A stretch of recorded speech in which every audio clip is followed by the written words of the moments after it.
¿Qué tal si me acompañas a la palabra del Señor?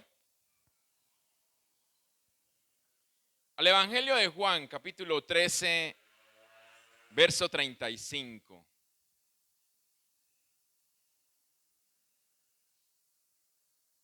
Evangelio de Juan. Présteme una Biblia a esos muchachos que no son cristianos, no trajeron Biblia.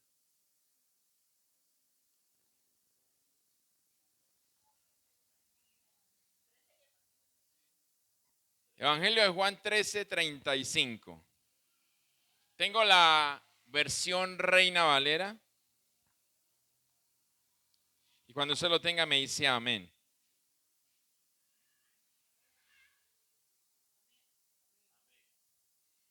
Leo en el nombre del Padre, del Hijo y con la unción de su Santo Espíritu. De este modo, todos sabrán que mis discípulos sí se aman los unos a los otros.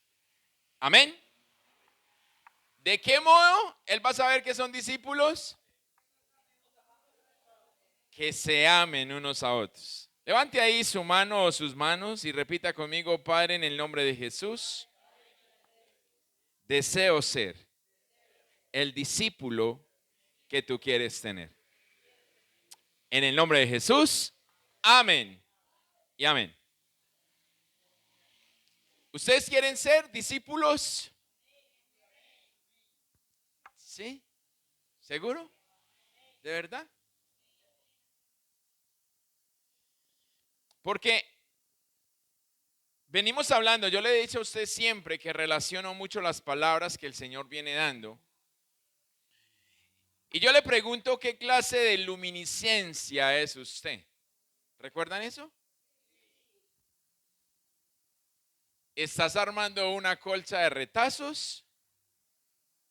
¿O verdaderamente estás amando como Él quiere que ames? Cuando Cristo había sido glorificado en muchos de sus milagros, los milagros que Él hizo o milagros que Él obró, vemos que en momento de la glorificación era en medio del sufrimiento. Entonces, queda sorprendente y por eso el título de la palabra de hoy de tu causa, mi causa.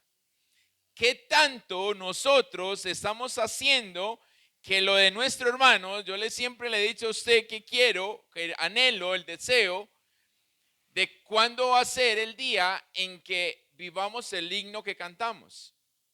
Tu obra, mi obra. Y Jesús nos lo enseña de esa manera porque en medio de sus sufrimientos es donde Él es glorificado por el Padre. Y eso nos da la satisfacción de todo el mal que el hombre ha cometido o que el hombre ha pecado, ha tenido, y por eso nos da esa entrada al lugar santísimo.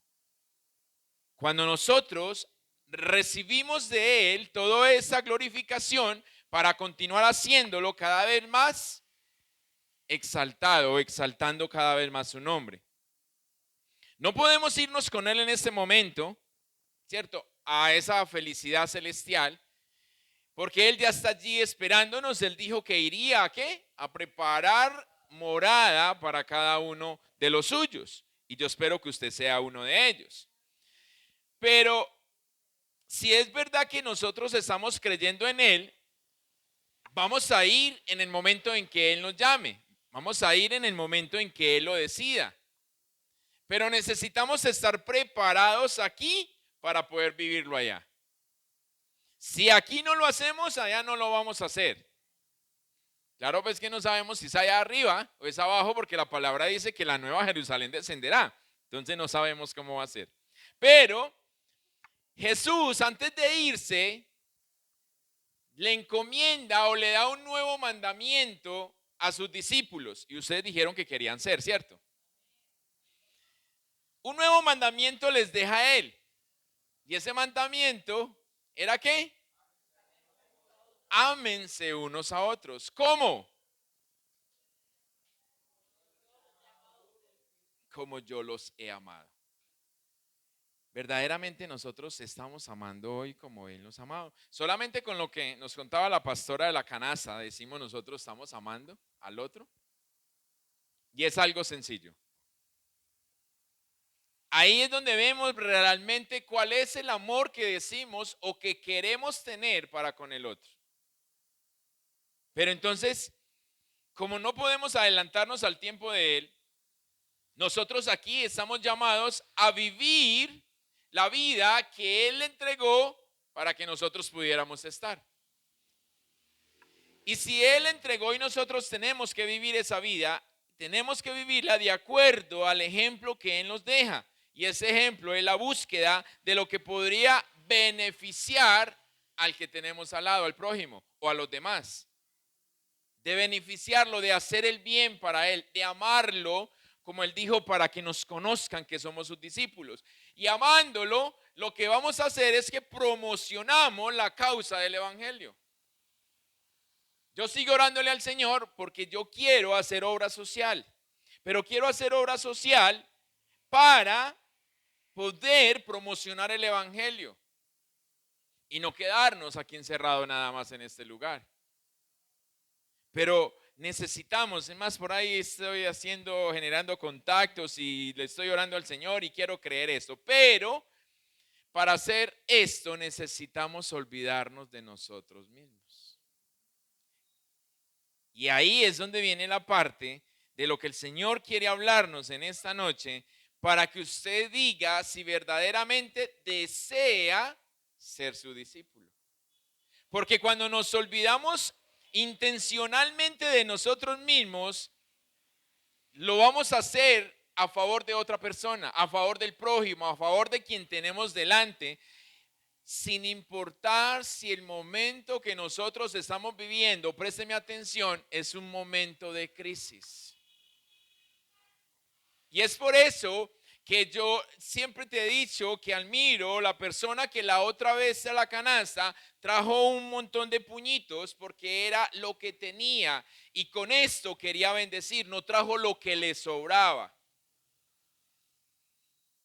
Porque a veces traemos lo que nos sobra y es donde venimos y traemos lo malo, porque eso es lo que me sobra. Pero cuando usted dice yo no tengo, y hace varios días compartíamos una palabra en el ayuno acerca de la siembra. ¿Y qué siembra usted? ¿Lo que tiene o lo que no tiene? Lo que no tengo. Porque usted para qué va a sembrar lo que tiene. Si usted tiene una finca llena de mango, ¿usted va a sembrar más mango? No. Y dice, yo quiero naranja. ¿Qué tiene que ir a sembrar? Naranja. Entonces, muchas veces nosotros, aún con la canasta de amor, sucede esto. Traemos lo que nos sobra, pero nos está faltando otras cosas. Y eso fue un testimonio. ¿Recuerdan a la hermana Miriam? Entonces, a veces decimos, no, pues es que yo no tengo. Y entonces, ¿qué está sembrando? ¿Qué quiere recoger? Si no lo trae, no, pero es que, ¿se recuerdan la viuda? Listo. No les voy a hablar de eso porque eso fue otra predicación. Pero es lo que nosotros tenemos que hacer en medio de las circunstancias. Si estamos sufriendo, entonces neguémonos a nosotros intencionalmente a favor del otro. Porque esto es una de las cosas más poderosas que podemos hacer para vencer el mal. Es una de las cosas en donde afortunadamente encontramos a Dios respaldándonos en ese momento de lo que estamos haciendo. Y tenemos varios ejemplos a través de la palabra. El primero de ellos lo encontramos en el Evangelio de Lucas, cuando Jesús estaba crucificado en medio de los dos ladrones. Y allí en el verso 43 dice, entonces Él le dijo, en verdad te digo, hoy estarás conmigo en el paraíso. Cuando los dos ladrones estaban peleando o discutiendo, porque uno decía, hey, sálvese usted y sálvenos a nosotros, y el otro le decía, no tienes temor de Dios, Él no has hecho nada, nosotros estamos aquí porque hicimos. Y Jesús al final le dice eso, sin importar el momento que Jesús estaba viviendo, tuvo compasión de ese que estaba al lado. En el libro de los Hechos, en el capítulo 7, encontramos a Esteban. Estaba siendo apedreado por el pueblo. Y las últimas palabras de Esteban fueron: Señor, no les tengas en cuenta este pecado. Él estaba en un momento de crisis y estaba pidiendo por sus agresores. No estaba pidiendo: Señor, sálvame, Señor, que estas piedras no me duelan, Señor, que se arrepientan de tirar las piedras. No les tomes en cuenta esto como pecado. Y allí mismo en el libro de los Hechos encontramos también a Pablo y a Silas cuando estaban en prisión, y ellos estaban allí en prisión y resulta que las puertas se abren, ¿cierto? Y el carcelero se da cuenta de que las puertas se abrieron y él dijo: esta gente se voló y se iba a matar. Y cuando se iba a matar, Pablo y Silas le gritaron: no, no, no, espérese, que aquí estamos todos. Y me gusta mucho porque en el verso, cierra el verso 27, o más bien en el verso 27 dice: al despertar el carcelero y ver abiertas todas las puertas de la cárcel, sacó su espada y se iba a matar. Creyendo que los prisioneros habían escapado, mas Pablo clamó a gran voz diciendo: no te hagas ningún mal, pues todos estamos aquí. Y en el verso 34 de ese capítulo 16 del libro de los Hechos, dice que Pablo y Silas terminaron en la casa del carcelero, no solamente comiendo, sino compartiendo el evangelio a su familia, porque ese hombre se postra delante de ellos y le dice: ¿qué tengo que hacer para ser salvo? Entonces nos muestra esto, que cuando usted y yo nos negamos a nosotros mismos a favor del otro, sin importar el momento que vivimos, el evangelio es promocionado. Y ese es el fin de usted y yo en esta tierra. Para eso somos llamados, para anunciar las buenas nuevas. Amén. Entonces, dígale al que tiene a su lado: ¿quieres anunciar las buenas nuevas? Niéguese a usted mismo y hágalo en momentos de sufrimiento. En momentos de sufrimiento. No espere que le alumbre la estrellita para usted decir que va a ir no, yo siempre les he dicho que yo admiro a Pablo, porque Pablo, aunque el Señor no lo sanó, Pablo nunca le negó una oración de sanidad a un enfermo. Que tranquilamente uno puede decir: no, pues yo bien enfermo, el Señor no me quiere sanar, yo cómo voy a orar por otro enfermo. Ahora me va a señalar: ¿qué me va a orar usted que nunca se ha sanado? ¿Sí o no? Porque nos puede mala vergüenza, más el que dirán, que la obra que el Señor quiere hacer a través de nosotros. Pero entonces, quizás usted puede pensar como pensé yo, porque yo soy mal pensado, y yo digo: pero es que era Jesús, eran los discípulos, líderes, al fin y al cabo, el líder siempre tiene que dar lo mejor, el líder se tiene que esforzar. No, es que el líder lo hace más fácil que cualquier otro. ¿Usted ha pensado eso? Entonces vamos a ver un ejemplo de alguien que no era líder. Porque siempre decimos que es que el líder que le toca, eso le toca al pastor. Yo porque tengo que ir a hablar con otro. Oiga, cuando el Señor me llene la nevera, yo voy a ir a llevar la canasta. De resto no, yo cómo voy a llevar si no tengo, voy a dejar morir en mi familia. Que lo haga el líder que tiene que dar el ejemplo. ¿Saben ustedes quién es Ebed-Melech? A fuerza de Lidia sabemos, ¿cierto? Que lo menciona la palabra siquiera. Solamente se menciona 6 veces en la palabra de Dios. Y Ebed-Melech es un esclavo africano. O sea, que es un negro, porque en África pues no hay blancos. O sí, bueno, un poquito, no sé. Porque a veces aquí en el Chocó dice uno que es zona de negros y a veces salen unos blancos monos que uno dice: ¿y este de dónde salió? Pero entonces, yo quiero que me acompañe allí al libro de Jeremías, capítulo 39, del verso 15 en adelante, para que podamos entrar a mirar a este hombre, lo que él hace, porque veremos 5 características que lo identifican a él, pero 5 características en donde necesitamos saber nosotros cómo nos encontramos para poder decir que somos discípulos de Jesús. Amén. Jeremías 39:15. Y les voy a leer la Biblia de las Américas.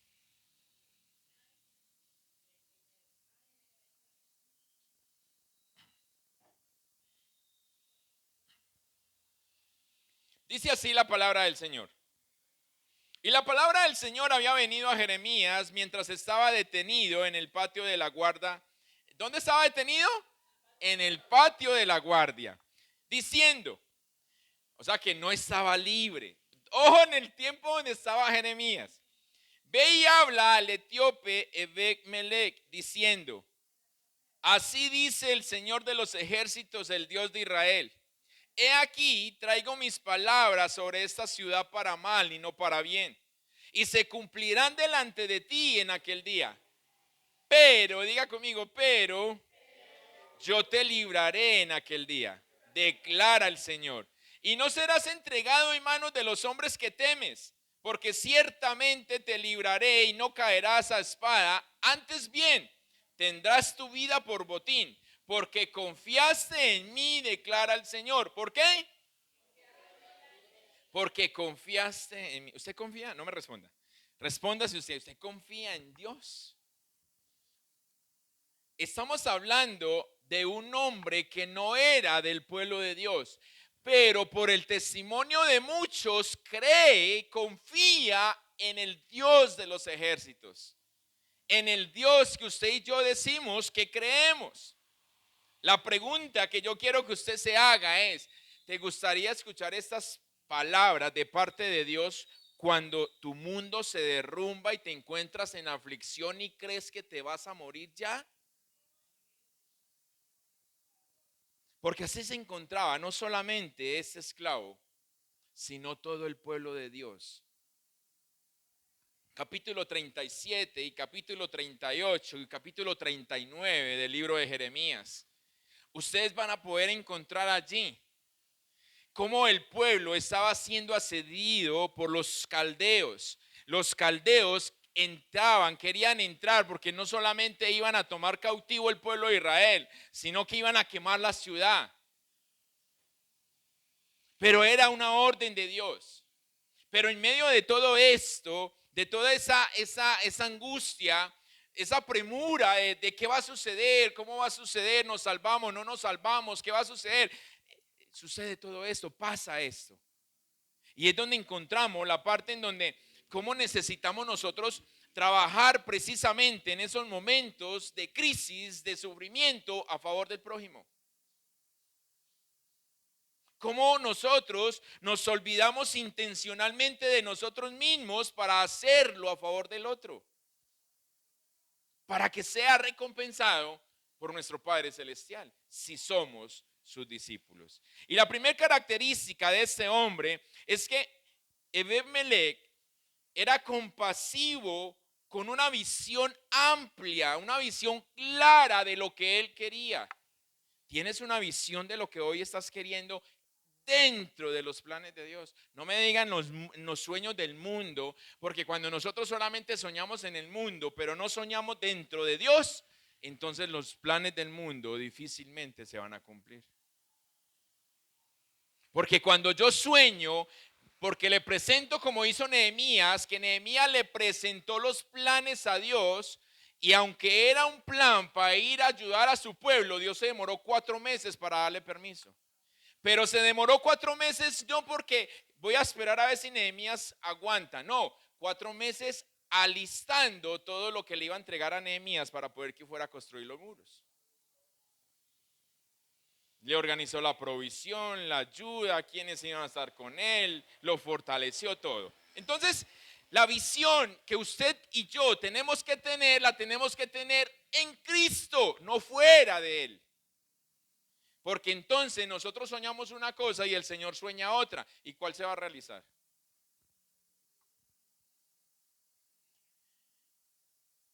Quizás usted puede decir, bueno, ¿y qué tiene que ver el Melé con Jeremías? Fue quien le tendió la mano. Fue quien lo ayudó. Pero usted puede preguntarse, ¿acaso a los siervos de Dios no los defiende Dios? Pero es que Dios se vale de todo para poder hacerlo. Porque aún incluso podríamos decir que Jeremías en ese momento estaba siendo pulido por Dios. Esta semana que oraba por la hermana Berta, que estaba con ella, conversaba acerca de esto, Ella me contaba algo y me decía, no, eso fue que el Señor permitió eso para que mi papá pudiera hacer algo, porque el papá había hablado con ella y en la primera vez que ella estuvo hospitalizada, le prometió algo al Señor. Y entonces el papá hablando con ella le decía, ay, mija, yo creo que eso es culpa mía porque yo no he ido a pagar la promesa y usted está otra vez hospitalizada. Entonces ella me decía, el Señor permitió que yo estuviera así para que mi papá se diera cuenta. Y yo, así, claro, vas a tapar lo tuyo para favor de otro. No, el Señor se vale aún de mis errores, de mi pecado, para el bien de otro. Porque Él siempre lo hace a favor de su pueblo, del que quiere, del que es discípulo. Él siempre lo hace a favor de él y eso es lo que sucede aquí. Porque es posible que Dios estaba puliendo el carácter de Jeremías, pero necesitaba un hombre que ayudara a Jeremías. Y apareció este negro, apareció Abimelech, un esclavo. No mandaron a otro siervo, no mandaron el rey. Entonces, ¿de qué se vale Dios? Y quizás pueda decir, bueno, no, era el tiempo de que Jeremías muriera. Al fin y al cabo nadie es indispensable en la obra. No, porque acuérdate, yo le he dicho, nosotros no necesitamos o no nos podemos creer indispensables, necesitamos ser irreprochables. Pero entonces, Ebemelech se dispone, Ebemelech se interesa, tiene un corazón, él trabaja y cultiva un corazón compasivo. Su corazón era sensible y no le permitía ser indiferente frente a lo que estaba viendo. Cuando usted ve que se está haciendo una injusticia o que alguien está haciendo algo mal hecho, ¿usted qué hace? Yo no veo, no, yo no me voy a meter en problemas, yo no sé que lo resuelvan ellos. Yo ya tengo problemas hasta acá. Porque cuando usted y yo nos encontramos en crisis, es muy fácil que toda la atención esté desviada hacia nosotros. Mi problema, mi circunstancia, mi casa, mi familia, mi empleo, mi iglesia, X. Y todo lo mío. Pero ¿y dónde queda el otro? ¿Dónde están los demás? ¿En dónde quedan los demás? Y es allí donde cuando trabajamos en un corazón compasivo, como lo hizo Ebemelech, un corazón que nos impulsa a escuchar, a ver y a sentir las necesidades que se encuentran más allá de nuestras responsabilidades normales. No se limite a hacer solamente lo que le toca hacer. Y lo hablábamos el sábado en la clase de neumatología. Cuando los discípulos oraron, porque ellos no podían hacer lo que el Señor les mandó a hacer y aparte de eso atender las viudas, los pobres, los necesitados, huérfanos y demás, ellos dijeron, oremos a Dios. Y cuando ellos oran a Dios viene Esteban y viene Felipe. Y el Señor, él con otros 3, porque fueron 5 en total. Y cuando ellos llegan, sirven las mesas, atienden las viudas, todo, pero no simplemente se quedan ahí, ya, acabamos. Ellos terminan predicando en Samaria, pueblo enemigo del pueblo de Dios, lugar donde no dejaban entrar a los judíos, porque supuestamente eran enemigos los unos de los otros. Pero Felipe termina predicando allá. Ay, Felipe fue que dejó atender las viudas. No, yo las atendí, pero no tenía nada más que hacer, me fui a predicar. O sea que Felipe no simplemente se acomodó a sus responsabilidades normales, ya, cumplí. Nosotros, si trabajamos un corazón compasivo, no solamente nos quedamos en esto. Ebemelech no se quedó en esto. Su servicio no era con Jeremías, su servicio era con el rey. Él era sino estar al lado del rey y listo. Pero él, con un corazón compasivo, fue y miró a Jeremías. Como segunda característica, encontramos que Ebemelech era un hombre recto, pero tenía una sintonización o una alineación con Dios, aunque no era el pueblo de Dios. Porque ¿será que habría alguien en Jerusalén que estuviera buscando en ese momento de crisis escuchar la voz de Dios? Cuando nosotros estamos en crisis, ¿estamos atentos a lo que Dios nos está diciendo? ¿Estamos atentos a que Dios me use a favor del otro? ¿O solamente estoy pendiente de que use al otro a favor mío? Señor, como estoy de necesitado, vaya, ayude al otro. No, que Él venga y me ayude a mí. Pero yo sé que aquí no pasa eso. Quizás Sedequías, el rey de Judá, en ese entonces, podría haber sido el mejor instrumento en las manos de Dios. Tenía 32 años, llevaba ya 12 años en el reinado. Su posición era ideal para poder obrar a favor de Jeremías. Pero no fue así, porque después de tantos años en el reinado, negociando todos los arreglos políticos, la hora le costaba en ese momento diferenciar entre lo bueno y lo malo. Porque había perdido esa relación con el Señor en donde solamente quería complacer a sus oficiales. Y quizás muchas veces los líderes quieren complacer a su entorno, o quieren complacer el equipo o la congregación. Yo ruego al Señor para que a mí no me suceda eso, de que yo haga las cosas para que usted se sienta bien. Por eso muchas veces me han dicho religioso, legalista y demás. Y yo digo, si es para la gloria del Señor, que me sigan diciendo así. Porque lo que yo no quiero es, y por eso muchas veces te he dicho, yo no fui puesto en ese lugar para celebrar ceremonias. Yo fui puesto en este lugar para hacer una conexión en cuanto a la relación de ustedes con Dios. Por eso yo no te voy a juzgar, pero no te voy a esperar. Y te voy a hablar, así como me sucedió esto la semana pasada, en donde alguien me dijo, hey, estás hablando así, no me gusta, me estás señalando, me estás esto. Yo, listo, no te hablo más. Si hasta aquí llegamos, hasta aquí llegamos. Yo cumplo mi trabajo hasta acá. Si ya no te gusta, si ya te duele, listo. Pero yo tengo que seguir marcándote lo que está haciendo mal. Y lo mismo debe hacer usted conmigo, seguir marcándome lo que yo estoy haciendo mal. Por eso me extrañó estos días que me di cuenta que alguien estaba pensando que yo estaba hablando mal de esa persona. Y yo decía, santo Dios, ¿sabe qué? Yo le dije a la persona, no me duele que usted haya pensado eso de mí, porque si pensamos de Jesús, cuántas cosas, ¿quién soy yo para que no piense eso de mí? Pero sí me preocupa tu corazón, que aparte de bien herido que está, va a estar mucho más herido porque el líder te está traicionando, según crees. ¿Por qué no cerramos eso inmediatamente para poder sanar? Sino que generamos especulaciones y especulaciones y somos buenos para unir cabos. Y resulta que cuando las coincidencias pegan una con la otra, esto funcionó así. Y el enemigo es especialista en hacer que todo coincida. Ahí en el capítulo 38, de Jeremías, en el verso 4-5, encontramos precisamente los miedos que tenía o la complacencia que el rey Ezequías tenía con sus oficiales, con su equipo de trabajo, el pastor con el líder, con los líderes. Hagamos esto que los líderes dijeron que lo hiciéramos, no importa si está bueno o malo, hagámoslo, pero para que se sientan bien. Y eso fue lo que hizo.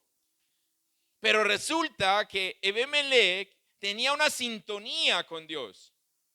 Y él buscaba escuchar la voz de Dios que no estaba encontrando en nadie más. Y Ebemelec era un hombre con convicciones morales claras y firmes, aún siendo un esclavo. La pregunta es, ¿tus convicciones morales cómo están?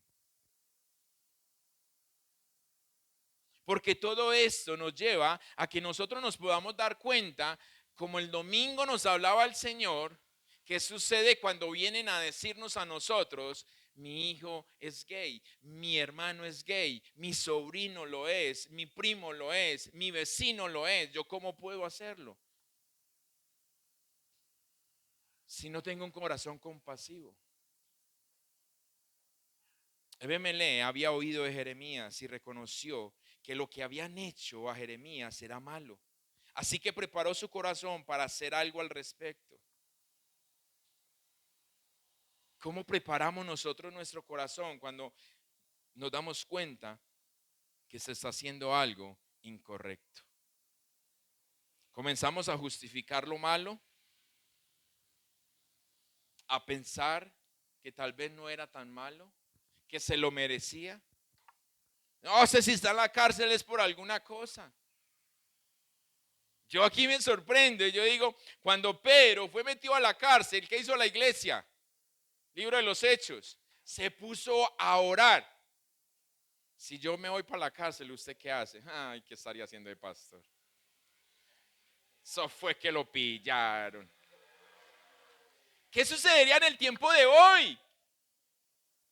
Que somos ligeros para juzgar, para señalar, para hablar, pero no hacemos la parte que nos corresponde. La madurez moral es el fruto del uso, atiéndame, del uso y el ejercicio de los sentimientos o de los sentidos espirituales. Es el uso y el ejercicio. ¿Y cuáles son los sentidos espirituales? La vista, la lengua o el habla, el oído, el tacto. ¿Cómo usamos? ¿Cómo los usa? En este punto, Dios necesitaba a alguien que se alineara para escuchar su voz, para saber qué había que hacer. Pero no encontró a nadie de su pueblo, encontró un esclavo extranjero. Y resulta que eso nos da la entrada a la tercera característica, que Abimelech era un hombre o fue un hombre valiente que rompió el silencio, no se quedó callado. Como quizás muchas veces nosotros lo hemos hecho cuando estamos viendo suceder algo que es incorrecto, que es pecado, que es malo, nos quedamos callados. Y Abimelech dejó el palacio, buscó al rey y le dijo: mi señor, Jeremías 38, verso 8 y 9, mi señor el rey, mal hicieron estos varones en todo lo que han hecho con el profeta Jeremías. Mal han hecho estos varones. ¿Usted se imagina el riesgo que tuvo que tener este hombre? Porque ¿cuántos jefes les gusta que los corrijan? ¿A cuánto rey le gusta que le diga lo que usted está diciendo está mal hecho, lo que usted está diciendo no sirve, lo que usted está diciendo es esto? Ojo, que usted vaya y le diga al jefe: jefe, con lo que está haciendo se va a quebrar. ¿Quién es el jefe, usted o yo? Pero en ese entonces no era que lo iba a echar. Aquí no echaban el esclavo, aquí lo metían a la guillotina. Y Abimelech se levanta, rompe el silencio y va y le dice al rey: rey, lo que hicieron sus hombres, él lo sacó a él, aunque también participó. Y lo que hicieron sus hombres, su equipo, está mal hecho. Está mal hecho. El rey sintió en lo más profundo de su corazón que sí fue, así fue, estuvo mal hecho. Y le dice: vaya, verso 10 del capítulo 38, 30 hombres más para que lo saquen de la cisterna donde lo habían echado. Y la cisterna era profunda y estaba llena. Y lo que dice Abimelech: el hombre allá se va a morir de hambre. No, pues ¿quién va a comer allá, cierto? Pero, ¿o qué va a comer allá? Pero va, toma trapos, toma sogas, de todo, y con los 30 hombres rescatan de la cisterna a Jeremías. Y ahí es donde se requiere tener valor, ser valiente para ir en contra de lo que nos dice la sociedad. No lo haga. Pero para poder obedecer lo que dice Dios, que dice, hágalo. Por eso es que es solamente para discípulos esta palabra. ¿Y ustedes son? Entonces para ustedes. 4. Abimelech era un hombre consecuente que se ensució las manos. Claro, si sacó a Jeremías de la cisterna tenía que ensuciarse. ¿Saben qué es una cisterna? Sí, bueno, me obvio entonces esa parte. No es suficiente solamente consentir. Ay, yo sentí y entonces yo me paro aquí y el Señor me dijo: yo sentí, yo les comunico, pero yo no hago nada. No solamente sentir y hablar, hay que ensuciarnos las manos. Diga al que tiene al lado, ensúciese.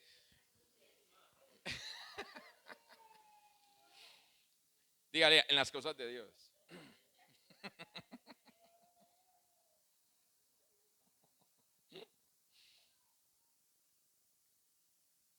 Si el Señor pone en su corazón interés por la condición espiritual de un amigo o un familiar, esa carga solo será removida cuando usted le ponga manos a la obra.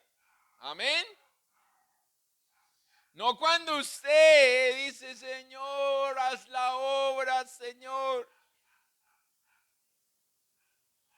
Por eso le he dicho yo, orar no es que sea malo, pero no es suficiente nada más que orar.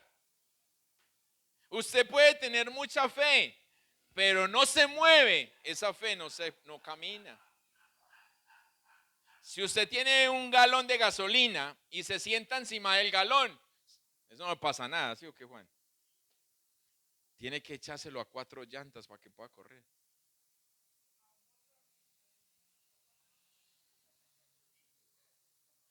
Por eso, ya sabes, ¿sí? Pero no limpian el carro. Entonces, ¿qué estamos haciendo nosotros? Solamente sentimos, solamente hablamos, pero no nos ensuciamos, no hacemos, no vamos. Pastor, qué dolor el que siento por el hermano. ¿Y qué ha hecho? No, le estoy comentando a usted.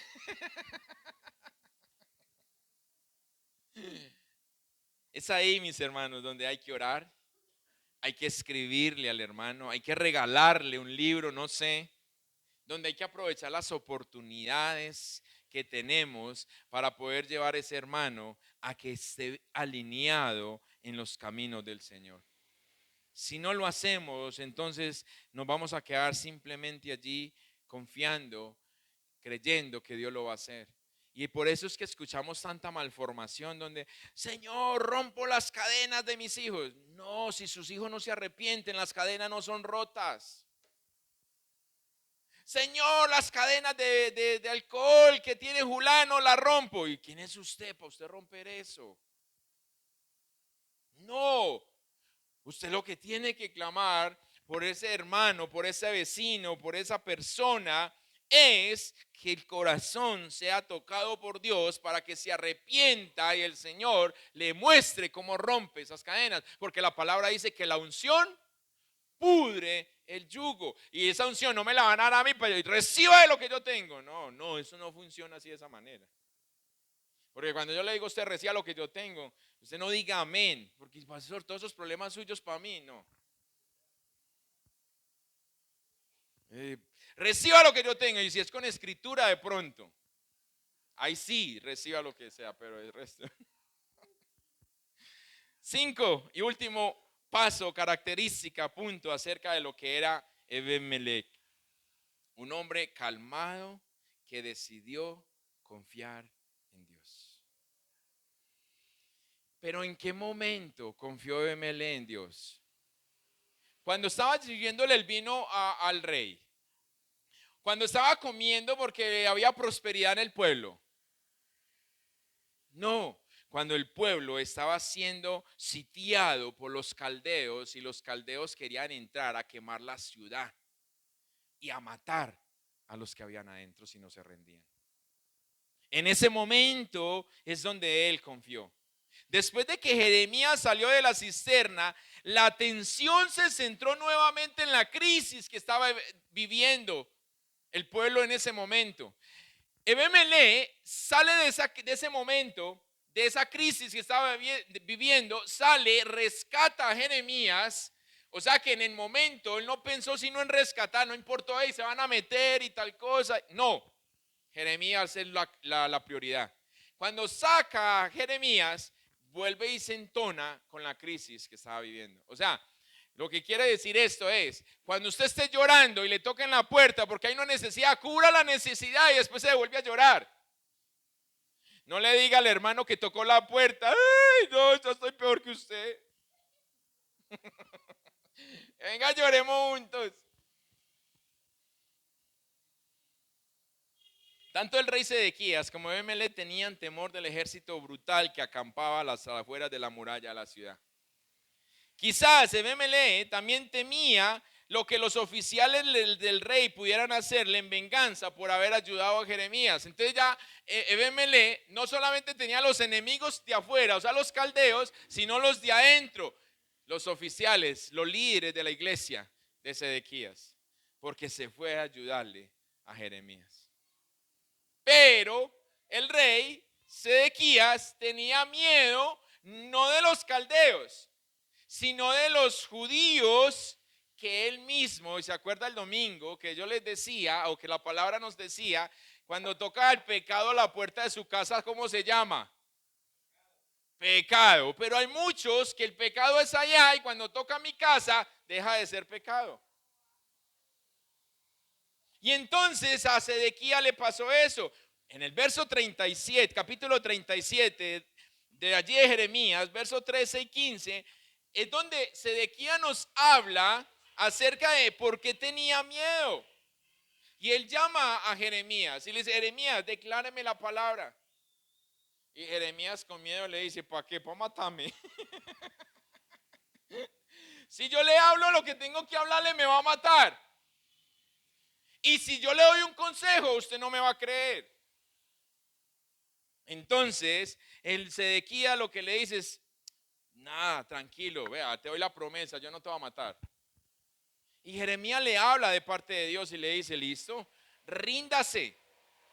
Usted lo va a leer en su casa, listo, comprometidos. 37, 38 y 39 de Jeremías. Usted le dice: yo no te voy a matar. Y Jeremías le dice: listo, perfecto. Dios dice: ríndase. Si usted se rinde, nadie va a morir y la ciudad no se va a quemar. Pero si no se rinde, entonces la ciudad será quemada. Pero entonces él le tenía miedo, fue porque cuando los caldeos empezaron a gritar esto: ríndanse para no matarlos, hubo alguien del pueblo de Dios, hubieron muchos que se rindieron. Y el mismo Sedequías, con el equipo de líderes que tenía, los azotaron y los metieron en la cárcel porque eran unos cobardes. Entonces Sedequías dijo: ahora los judíos que tienen ellos allá, que se rindieron, la van a coger contra mí. Porque ahora el pecado que me tocó a mí, entonces yo me rindo y entonces dejó de ser pecado. Lo que él estaba viendo. Y entonces aquí es donde, calmado y decidido, Ebed-melech confió en Dios. Y fue las palabras que escuchamos de Jeremías en el capítulo 39, verso 15 al 18 que leímos ahora. Cuando el Señor le dice: no va a pasar nada, tu vida será el botín tuyo, solamente porque confiaste en mí. Solo por confiar. ¿Confían? Solo por confiar ustedes van a estar vivos. No, no la creyeron.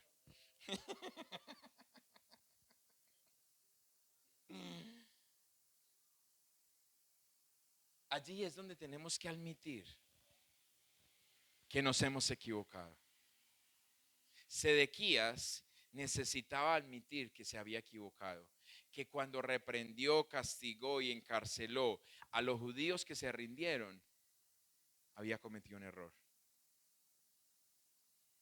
Para que ese temor hubiera sido limpiado, lavado, hubiera sido llenado de valentía para poder decir: yo soy el rey, vamos a rendirnos porque Dios mandó a decir que lo hiciéramos así.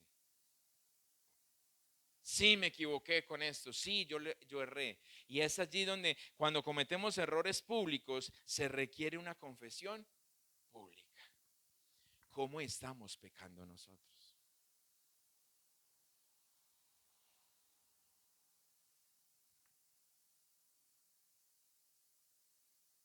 ¿Qué estamos haciendo?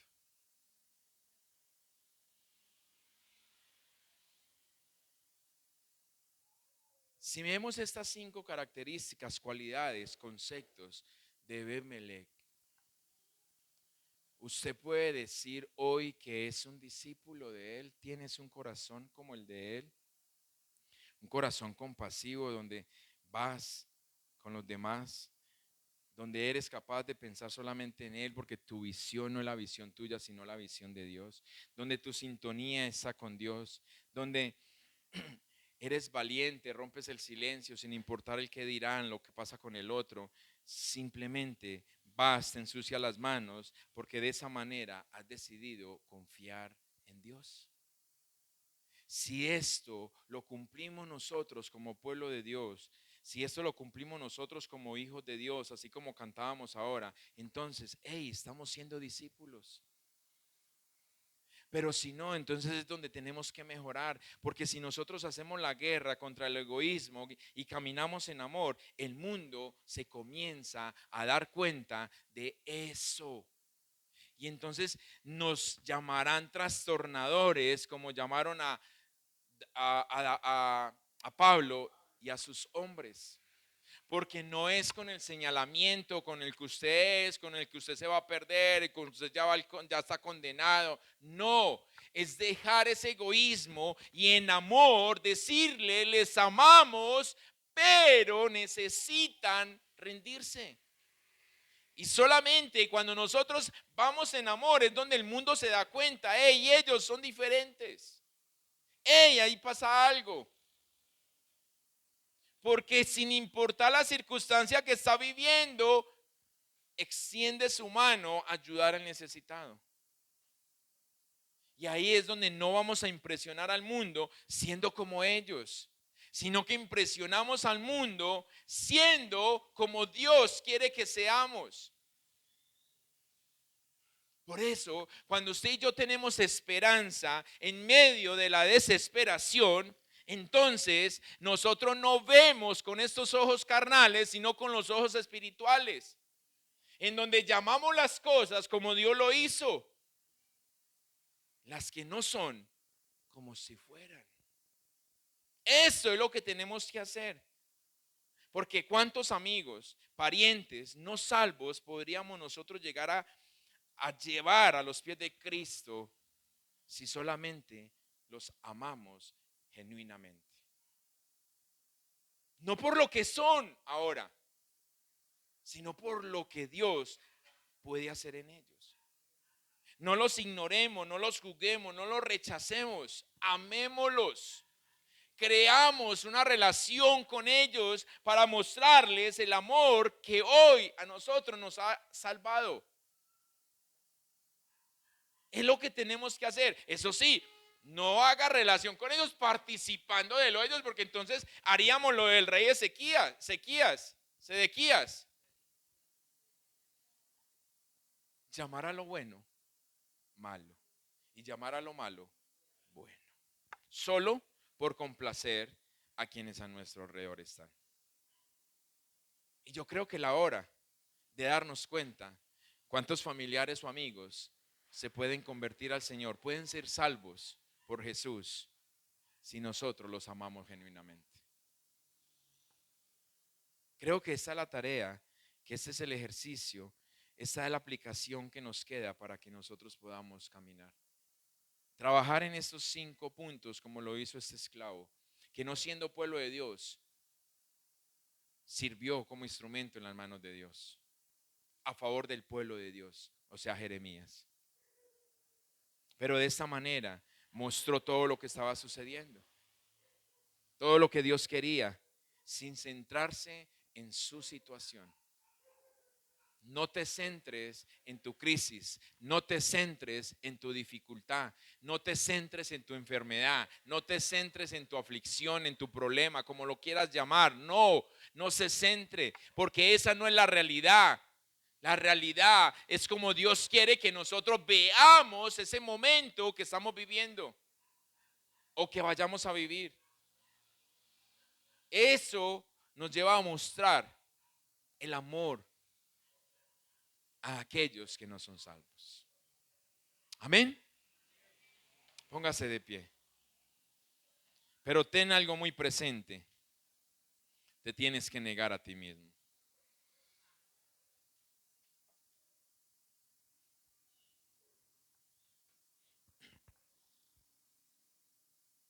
Cierre sus ojos ahí.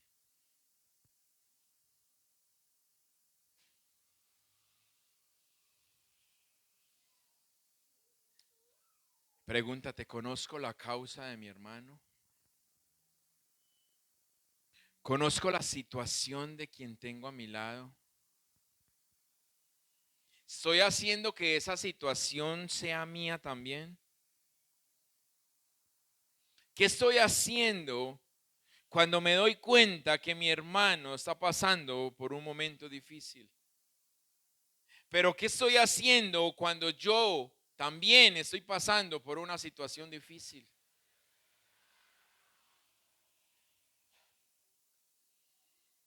Padre, en el nombre de Jesús,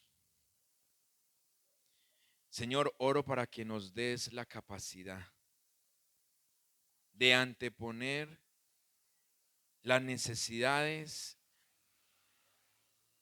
del otro, de los demás, a las nuestras. Señor, oramos para que nos ayude, nos des fuerza, valentía, coraje, convicción, de que tú dices que cuando nos encargamos de lo tuyo, tú te encargas de lo nuestro. Gracias. Gracias porque tu amor tiene el poder de cambiar vidas. Y podemos decir que nosotros somos ejemplo de ello. Ayúdanos a demostrar ese poder de tu amor desde hoy mismo, Señor. No solamente con los nuestros, sino aún, Señor, con aquellos que tampoco nos aman. Aquellos, Señor, que no somos de su agrado. Ayúdanos a ser valientes para hacerlo. Te lo pedimos en el poderoso nombre de Cristo Jesús. Amén y amén.